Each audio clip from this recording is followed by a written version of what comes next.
Hello everyone and welcome back to the Belgian Beer Brothers channel. Cedric here in Antwerp with yet another brew review and a cold apparently. Yeah, this is number 11. We are almost halfway through. So let's check this out. Oh, and they really did top half first, bottom half second.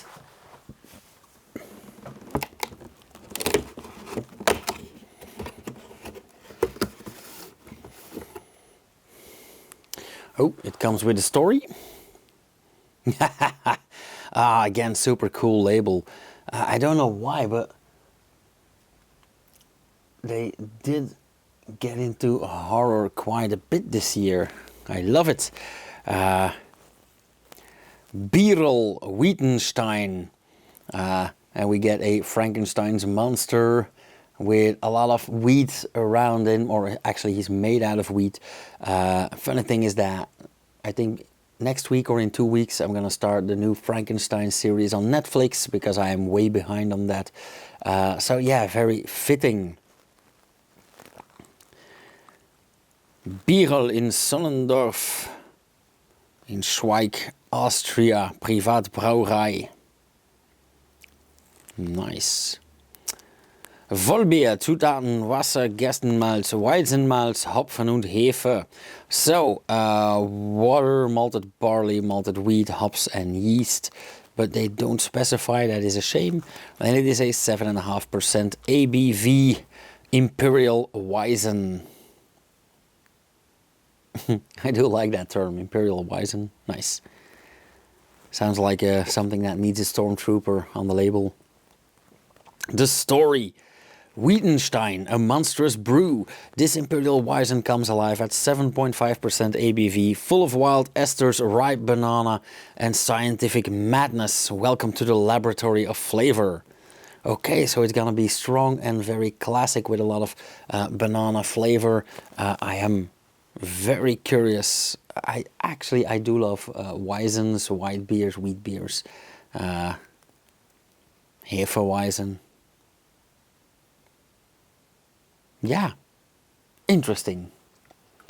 Also a very fun choice of Mr. Hop to include a Weizen in general and an Imperial Weizen. If you get the chance, why not?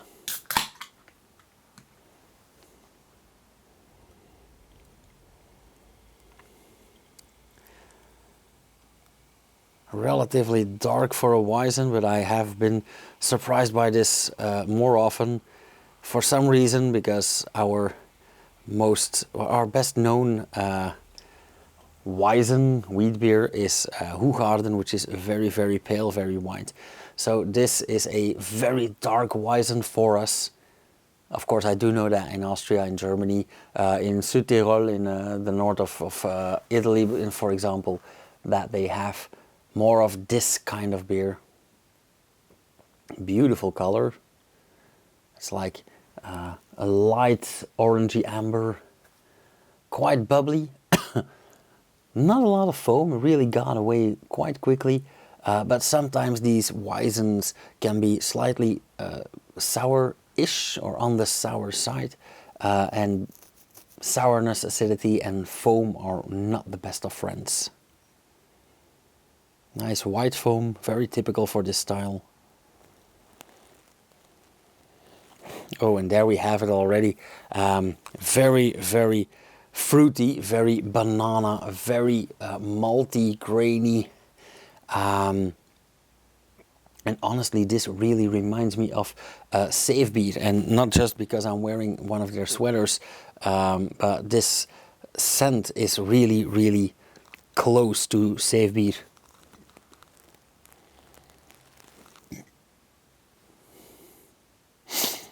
Yeah, that is very recognizable, because I don't always check them in. I actually never check them in, but I do drink like Safe Beer at least once or twice a week since I work there. Shameless self-promotion, who dares in their own video. But if you guys are visiting Antwerp and you want to visit the brewery, contact me, we'll arrange that. I'm a guide at that brewery and it is a really cool concept. But on with the video. Yeah, I love this color, I love this smell, so I really hope I love the taste as well. That wasn't intentional rhyming. Cheers!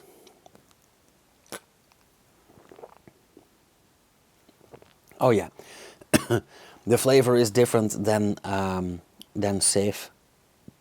Not by a landslide, but it is vastly different.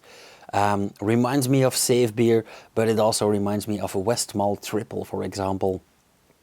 The mother of all triples, but also the mother of all esters. I mean, that banana flavor, blah, that is so present in there.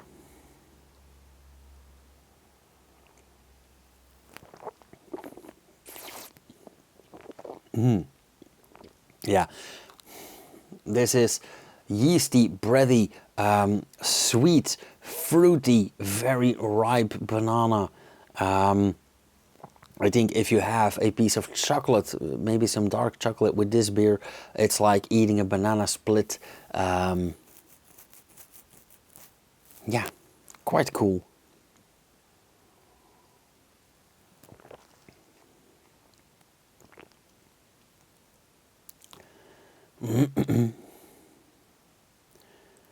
I really like this.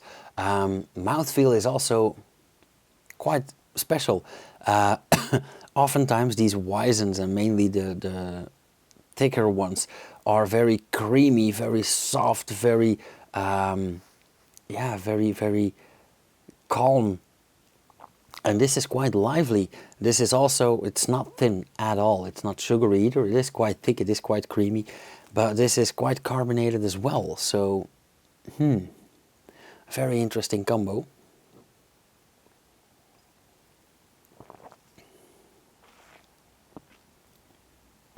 And it does taste like a 7.5%. So spot on. Yeah, I know Bierol by name. I have had some beers by Bierol. But I do get the idea that they are very experienced and decent brewers. Because this is a very classic style, and what they did with this is very pleasant, very nice.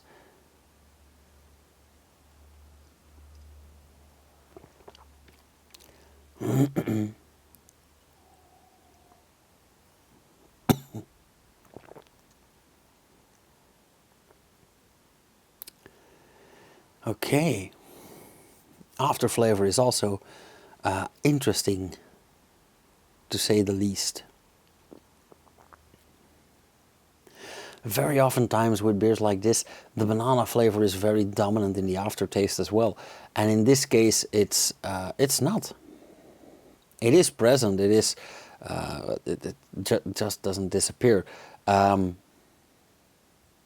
it is quite nice. A very subtle hint of banana in a almost biscuit-like or cake-like. And when we say biscuit, we mean sponge cake, because biscuit is French for sponge cake.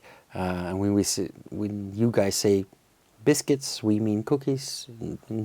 So, but I'm not the best person to talk about that, because I'm half English, half Belgian. And English and American are, again, vastly different worlds. But in this case, it is very biscuit-like, very sponge cake-like, with a hint of banana, a lot of yeah, breathy, yeasty flavors, and very creamy still in the after flavor.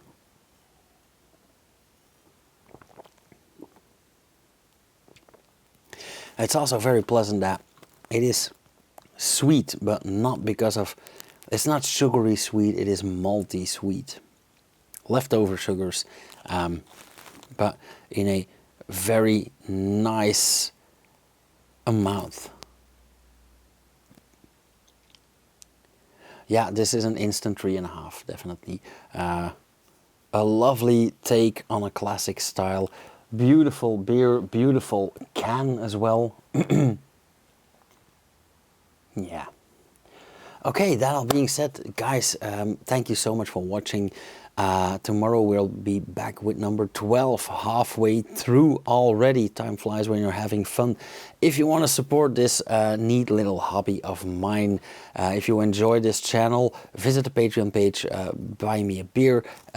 If you want to see more, subscribe, hit the bell icon, you'll get notified whenever I upload something. And I will see you guys again tomorrow. Cheers, you guys.